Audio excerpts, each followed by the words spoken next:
Hey everyone, thank you for tuning in to another episode of InRange. I'm not Carl, but I hopefully still have something you'll like. It is about shotguns. You see those from time to time on InRangeTV. It is about saving money because this has to do with how cheap can you get away with being and still be okay. And it's a torture test. Not exactly a mud test, I realize, but a test not just the same. I have had shotguns for a really long time in my house. Indeed, they were some of the first firearms I ever bought. My very, very first gun was a Ruger 1022 when I was very young. Then I bought a 1911 because I'm a man about that age. But yeah, I've bought shotguns. In fact, there was a period when I was living back in Philly that everyone in the house, like we had enough shotguns for each person in the house because I thought that was like the perfect home defense tool.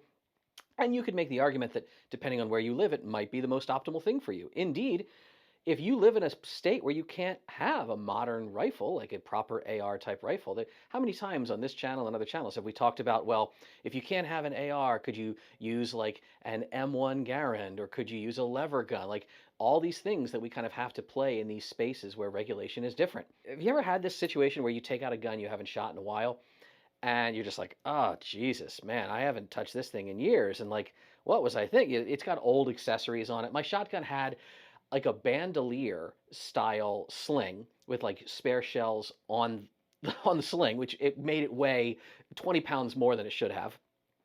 It also had a really old flashlight, like an incandescent bulb, Surefire, that was just kind of kludged on to the front end. That was really dim. And it didn't have any, kind of optic at all. This whole video started actually as my quest for could I put a red dot on a shotgun cheaply and have it hold up? And that morphed into the video you see now, which is I started to say, well, what's the cheapest red dot I could get? I had a spare Holosun. My Holosun that I used to have in my Stoner rifle, that died on me a while back, which is rare. I mean, those are pretty good optics, right? And I sent it back to them for RMA. I eventually got it back, and I was like, oh, look at this. Maybe I could mount this on the shotgun. Maybe I'll do something with that. And it's a pretty, it's an expensive optic. I'm going to put it on a different AR build actually. But I said, well, all right, what's the cheapest one I could find? And then I went on Optics Planet a while ago, and I found this Hilux. Okay, I had to get a mounting plate. KE Arms came through on that, so I could mount it on top of the old 590A1. And then when I was going to go to the range, I said, well, look, I need a different sling because this sling sucks. And, well, if I'm doing that, I want to do some QD sockets. So how am I going to mount it here, there, and everywhere? And I found this little clamp QD thing that goes on the fore end. That even had a tiny piece of pick rail on one side of it. And I went, well, if I'm going this far, why don't I go ahead and get a light for it? And I started searching, again, Poverty Pony style, for cheap like lights that I could put on the fore end. And I found this thing on Amazon, which is like, it's a light with a laser as well. So I said, okay, let's go ahead and bolt this stuff on, take it out to the range. And I think if I put it through its paces, it's either going to die right away, something's going to fail, or maybe we can get a bunch of rounds through her and see what I can make stick. So I came up with a little thing that I was originally going to just call praying the rosary. I was going to do kind of like, 10 sets of buckshot loads. Then I said, well, if I'm doing that, let's go ahead and put an Our Father in there. So I was going to put a slug and then 10 buckshot and slug and 10 buckshot. Now, being a very, very, very lapsed Catholic, I don't actually remember how many decades are in the rosary. Is it 5? Is it 6? I don't know. Someone tell me in the comments. But I said, let's just make this a cool hundo round. Like, basically, we're going to do this 10 times. So slug, 10 rounds, slug, 10 rounds for 10 passes. Either the laser's going to go skewed off, or something's going to fall off the gun, or the red dot's going to fail. Either that's going to happen quickly, or I think we're going to get through all of it. Let's see how she dances.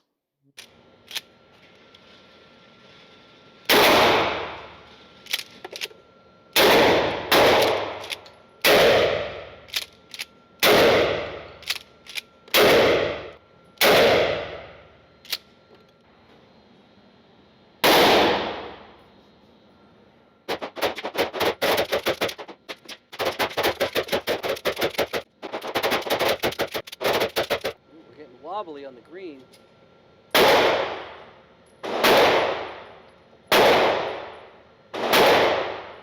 Oh, am I? Okay, I'm just.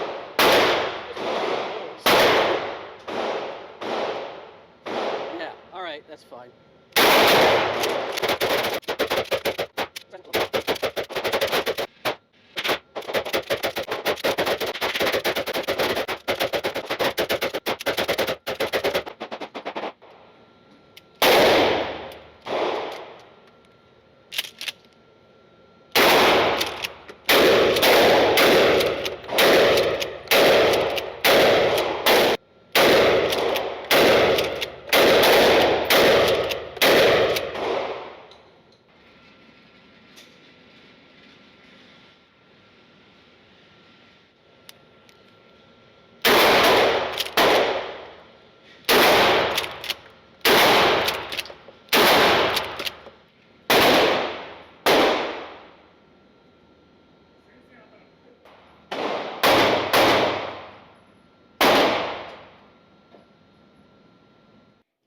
that was kind of fun, actually.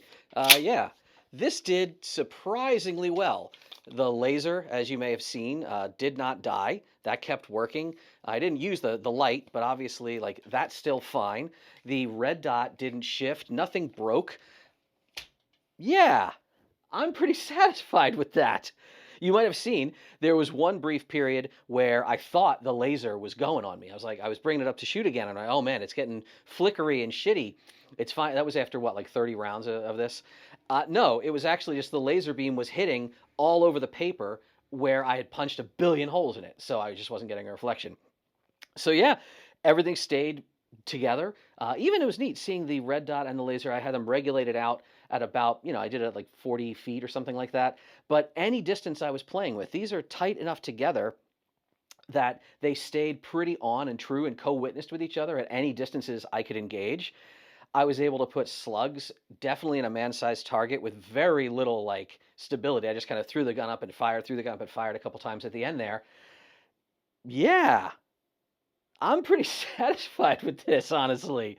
Now, am I saying this is the right solution for everyone? No. On InRange, we seldom say that. We seldom say, this is what you should do. We just tell you, this is what we just did. Had some fun with it. This is how it worked for us. This is a sample size of one. But if you are building a real budget sort of shotgun kit, I mean, you wouldn't necessarily go with the 590A1. You might get like a MAV 88 or anything else that James Reeves is, showing you on his channel. But this worked for me. I'm actually pretty damn happy with the layout of what this is about. And again, I mentioned I have some other shotguns in the house. They're probably going to get some of this same treatment. Are they going to be my go-to arm for anything at all times? No. But getting something out of the closet, dusting it off, and making sure it's as good as it can be if you need it, that's not a bad thing. So I hope you enjoyed this, right? As Carl would always remind you, InRange is always completely demonetized. No sponsors, no overlords, no masters. Definitely no free hardware. I'm not telling you that, like, go buy this from Optics Planet or from Amazon. None of these brands do I have any affinity for. They were just what I clicked on and picked on. That was with my dollars. It wasn't with your dollars. But your dollars do keep the channel alive, as I'm often heard mentioning whenever I bring up InRangeTV on my own channel. I tell people, set yourself a calendar reminder 1 year from today. You go to InRange's Patreon, you select whatever tier you like, sign up, and in 1 year, you get a little bloop pops up on your calendar. It says, hey, it's April 20th, 2026. I mean, you might already have a reminder to celebrate April 20th. I don't know. But the reminder says, do you still want to stay subscribed to InRange? And if you haven't, gotten your value out of it, go ahead and drop. Or you're going to be like me, a longtime supporter and a longtime fan. I'm really, really happy with what Carl is building, not just in terms of gun hardware and knowledge, but in building community. So that's the spiel. That's the deal from us. If you can't do that, that's totally fine, but definitely feel free to subscribe, share the video with your friends. I hate saying, click the notification bell, but that's what you have to do if you like gun content, especially online. The algorithm, the black box that is the YouTube and everything else in social media, they have a way of kind of just glossing over that. And you say, oh, you had an upload last week? I didn't see it. Yeah, I got to click that notification bell. That's another benefit of Patreon. You get the news right there for you. So that's about all there is from me. I hope to see you out there on that internet sometime. I hope to see you. I don't care if you watch my channel at all, because mine's a pile of bullshit. But I'm happy to be on Carl's channel here. I enjoy this. I enjoy all of you. I'll enjoy your comments down below. Wherever you go, whatever you do, whatever you're shooting, on the range, in the dirt, out at a brutality match, or just with friends, stay safe out there.